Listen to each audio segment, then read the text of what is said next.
മാതൃസ്നേഹമുണ്ട്, പിതൃസ്നേഹമുണ്ട്, സഹോദര സ്നേഹമുണ്ട്. ഓരോരുത്തർക്കും ഓരോ തലത്തിലാണ് ആ സ്നേഹം നിൽക്കുന്നത്. പണവും വിദ്യാഭ്യാസം അല്ല ഒരു കൊച്ചുകുട്ടികൾക്ക് നമുക്ക് കൊടുക്കേണ്ടത്. മാതാപിതാക്കൾ നല്ല രീതിയിൽ കുടുംബാന്തരീക്ഷം നോക്കുന്ന മാതാപിതാക്കളാണെങ്കിൽ അവരുടെ കുട്ടികളിൽ അനുകരിക്കും എന്നുള്ളതിന് ഒരു സംശയവും. ഈ ജ്യോതിഷമൊക്കെ ഒരു 100% നമ്മൾ കണക്കിലെടുത്തിട്ട് കാര്യമില്ല. കുറച്ച് ദൈവാധീനവും കൂടി ഉണ്ടെങ്കിൽ അതിൽ വിജയിക്കാൻ പറ്റും. ഭാരതഭൂമിയിൽ ജനിക്കാൻ കിട്ടുന്നത് തന്നെ മഹാപുണ്യമാണ്. താൽക്കാലിക രതിസുഖത്തിന് വേണ്ടി ആരെ ആകർഷിക്കുന്നതോ അത് ഒരു ലോങ് ലൈഫ് ജീവിതം കിട്ടില്ല. കഴിഞ്ഞ ജന്മത്തിൽ സ്ത്രീ പീഡനം നടത്തി അങ്ങേയറ്റത്തുള്ള ഒരാളാണെങ്കിൽ അവൻ ഈ ജന്മത്തിൽ സ്ത്രീയുടെ പീഡനം അവൻ അനുഭവിക്കേണ്ട അവസ്ഥ വരും. നമസ്കാരം സ്വാമി. നമസ്കാരം. സ്വാമി, നമ്മുടെ ഈ ഒരു കാലഘട്ടങ്ങൾ എടുത്ത് നോക്കുകയാണെങ്കിൽ പ്രണയ സാഫല്യം എന്ന് പറയുന്നത് വളരെ ഏറെ ബുദ്ധിമുട്ടേറിയ ഒരു കാര്യമാണ്. ഇനിയിപ്പോൾ പുരാണ കഥകളൊക്കെ നോക്കുകയാണെങ്കിലും അവിടെയും ഒരു പ്രശ്നം കണ്ടിട്ടുണ്ട്. പ്രണയ സാഫല്യങ്ങൾ, പൂർത്തിയാക്കാൻ പറ്റാത്ത പ്രണയങ്ങൾ, അല്ലെങ്കിൽ അത്തരത്തിൽ നമ്മുടെ ആ ഒരു പ്രണയത്തെ കണ്ടെത്താൻ വേണ്ടിയിട്ട് ശരിക്കും എന്തായിരിക്കും വേണ്ടത്? യഥാർത്ഥമായിട്ട് നമ്മൾ മാനുഷികമായ കുറേ പരിഗണനകൾ പഠിച്ചിരിക്കണം.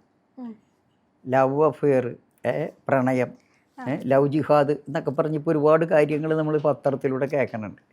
യഥാർത്ഥ സ്നേഹമാണ് അഖിലസാരമൊഴിയിൽ നിന്ന് കുമാരനാശാൻ കവിതയെ പാടി. ഈ സ്നേഹം അത് കടയിൽ വാങ്ങിക്കാൻ കിട്ടാത്തൊരു സാധനമാണ് അല്ലേ? അപ്പോൾ നമ്മൾ ഈ സ്നേഹം എന്ന് പറഞ്ഞാൽ എന്താണെന്നുള്ളത് ആദ്യം പഠിക്കണം. മാതൃസ്നേഹമുണ്ട്, പിതൃസ്നേഹമുണ്ട്, സഹോദര സ്നേഹമുണ്ട്. ഓരോരുത്തർക്കും ഓരോ തലത്തിലാണ് ആ സ്നേഹം നിൽക്കുന്നത്. സ്ത്രീയും പുരുഷനും തമ്മിലുള്ള ആ ആകർഷണ സമയത്ത്, ആ കൗമാരപ്രായത്തിലുള്ള ആ ഒരു കാമവികാരം, യഥാർത്ഥത്തിൽ പറഞ്ഞ ആ കാമിക്കൽ എല്ലാ കാമവും സ്ത്രീ പുരുഷ കാമവും ആവില്ല അല്ലേ? അപ്പം നമ്മൾ ഈ ബോഡിയെ കാമിക്കുന്ന, ശരീരത്തെ മാത്രം കാമിക്കുന്ന ആളുകളുണ്ടാവും പലരും. ഉള്ളിൻ്റെ ഉള്ളിൽ ആ ഒരു പെൺകുട്ടി നല്ലതാണ്, അവൾ എൻ്റെ ജീവിത സഖിയായിട്ട് വന്നാൽ എൻ്റെ ജീവിതം പുഷ്ടിപ്പെടും എന്ന് ടെസ്റ്റ് ചെയ്യുന്ന പുരുഷന്മാരുണ്ട്. ഇതേപോലെ തന്നെ ഈ ചേട്ടൻ കൊള്ളാം, എല്ലാം കൊണ്ടും നല്ലൊരു തൊഴിലുണ്ട്, എല്ലാ രീതിയിലും കൊള്ളാം, മറ്റു നടപടികളൊന്നുമില്ല. അയാളെ ഒന്ന് നിരീക്ഷിച്ച് പഠിക്കാതെ നമ്മൾ സ്നേഹത്തിൽ ഇടപെട്ട് കഴിഞ്ഞാൽ വലിയ അപകടമാണ്. താൽക്കാലിക രതിസുഖത്തിന് വേണ്ടി ആരെ ആകർഷിക്കുന്നതോ അതിൽ ഒരു ലോങ് ലൈഫ് ജീവിതം കിട്ടില്ല.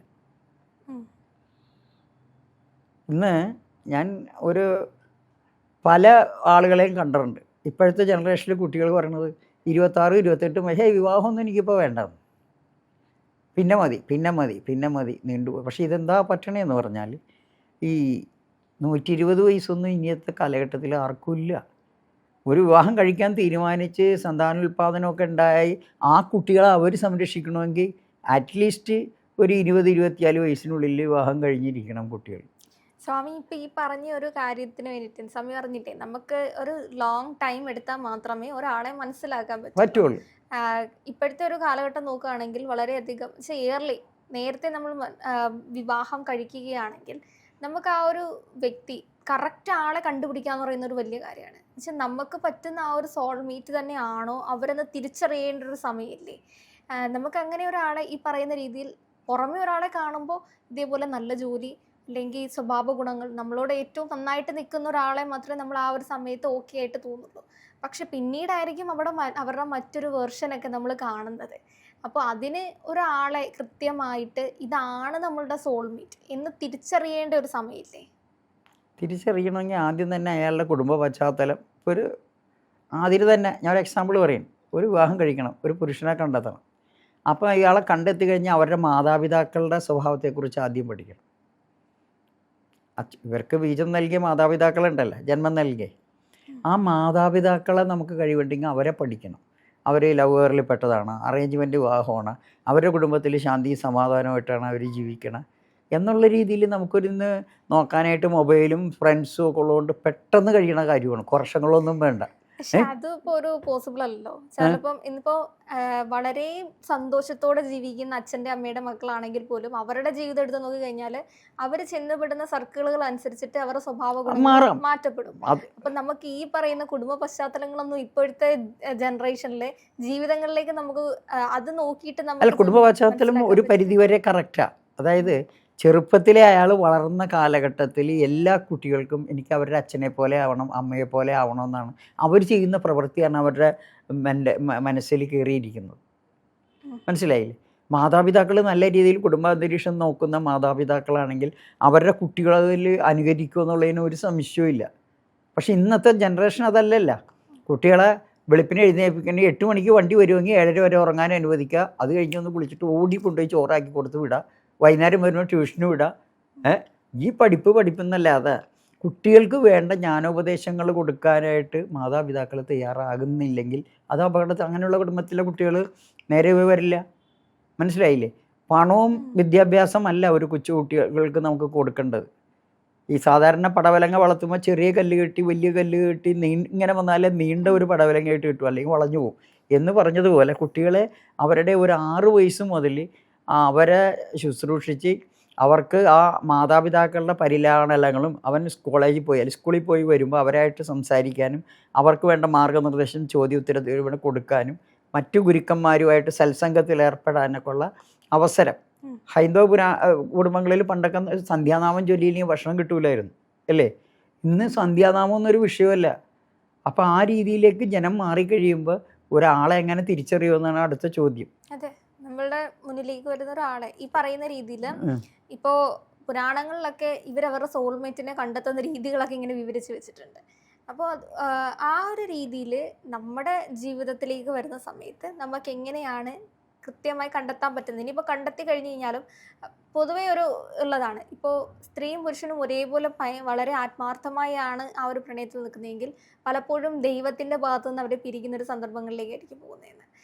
അപ്പോൾ അതൊക്കെ എന്തുകൊണ്ടായിരിക്കും അങ്ങനെ സംഭവിക്കുന്നത്? ഇവർ രണ്ടുപേരും നല്ല രീതിയിൽ നിന്നിട്ടുണ്ടെങ്കിൽ പോലും പെട്ടെന്നൊക്കെ ചില അസുഖങ്ങളൊക്കെ പിരിക്കുന്നൊക്കെ കണ്ടു. നേരത്തെ ഒരു പറഞ്ഞില്ലേ, പൂർവ്വജന്മാർജിതം കർമ്മം ശുഭംബായതി വന്നാൽ, കഴിഞ്ഞ ജന്മത്തിൽ സ്ത്രീ പീഡനം നടത്തി അങ്ങേറ്റത്തുള്ള ഒരാളാണെങ്കിൽ അവൻ ഈ ജന്മത്തിൽ സ്ത്രീയുടെ പീഡനം അവൻ അനുഭവിക്കേണ്ട അവസ്ഥ വരും.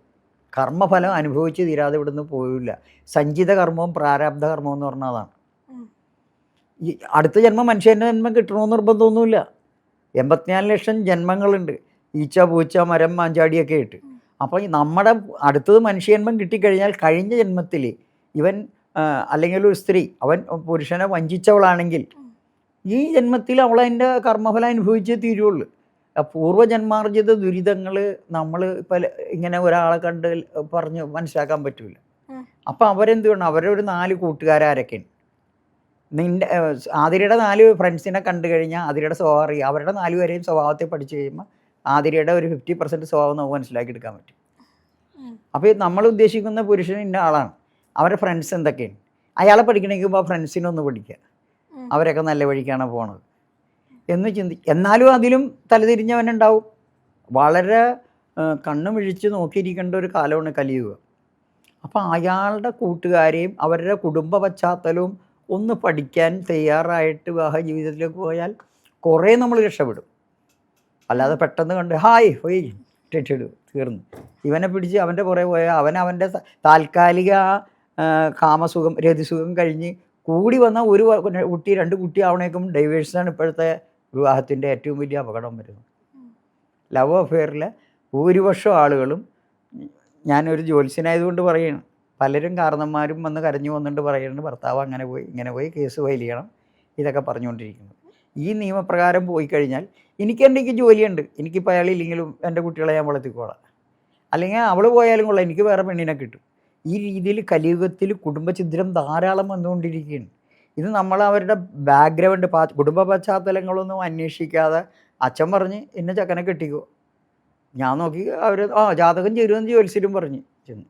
10 8 പൊരുത്തമുണ്ട്, തട്ടിക്കോ എന്ന് പറഞ്ഞാൽ ഇപ്പോൾ അതിലൊന്നും വിവാഹത്തിൽ വിജയമാവില്ല.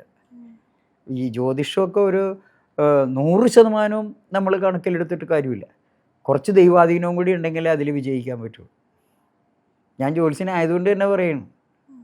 പിന്നെ ഈ പൊരുത്ത് നോക്കൽ മാത്രമല്ല ജ്യോതിഷത്തിൽ, അതിൻ്റെ ഉള്ളിലേക്ക് കടന്നിട്ട് ഒരുപാട് കാര്യങ്ങൾ പറയാനുണ്ട്, ചിന്തിക്കാനുണ്ട്. ഇതിനൊന്നും ആർക്കും സമയമില്ല. ഇപ്പം ഹാള് വരെയും ബുക്ക് ചെയ്തിട്ടാണ് ഞായറാഴ്ച ഹാള് കിട്ടിയാറുണ്ട് കേട്ടോ സ്വാമി, ഒരു മുഹൂർത്തം എഴുതി തരാൻ. കല്യാണരാമൻ സിനിമയിലെ പോലെ നാളെ കല്യാണമാണ്, പക്ഷെ ഒരു നാളത്തേക്കൊരു മുഹൂർത്തം ഉണ്ടാക്കി കൊടുക്കാൻ.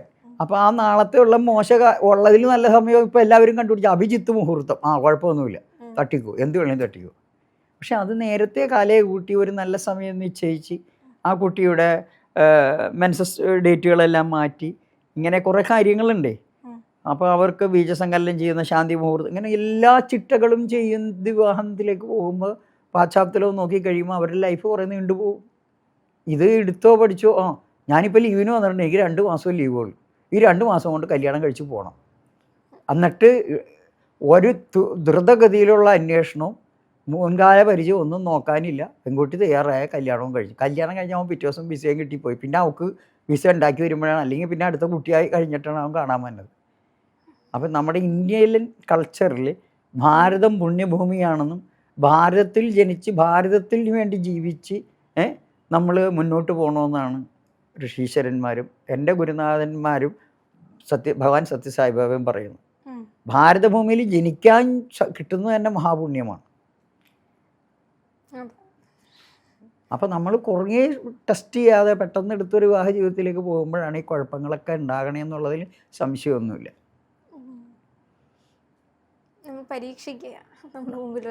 അത്ര നമ്മൾ ടെസ്റ്റ് ചെയ്യാതെ ഒന്ന് പരീക്ഷിച്ചറിയാതെ അവരുടെ കുടുംബ പശ്ചാത്തലം, അവരുടെ ഫ്രണ്ട്സ്, അയാളുടെ ജോലി സ്ഥലത്ത് അയാൾ എങ്ങനെ പെരുമാറിക്കൊണ്ടിരിക്കുന്നു, വീട്ടിലെങ്ങനെ, അവിടെ ടെൻഷൻ എടുത്ത് എല്ലാവരെയും ഫയർ ചെയ്തുകൊണ്ടിരിക്കുന്ന ഒരു ഓഫീസറാണെങ്കിൽ അയാളുടെ സ്വഭാവത്തിന് മാറ്റം വരുമോ? പിന്നെ ചില ആളുകളുണ്ട് ജോലി സ്ഥലത്തുള്ള ടെൻഷൻ മുഴുവൻ വീട്ടിൽ വന്ന് ഭാര്യയുടെ മുമ്പിലേ തീർക്കുകയുള്ളൂ.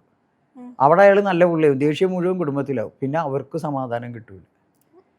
അപ്പോൾ അങ്ങനെ ഒരുപാട് കാര്യങ്ങളാണ് വിവാഹ ജീവിതത്തിൽ നമുക്ക് ഈ സത്സംഗം എന്നുള്ള ഒരു കാര്യത്തിൽ നമ്മൾ ശ്രദ്ധിക്കാതെ പോയാലുള്ള കുഴപ്പം.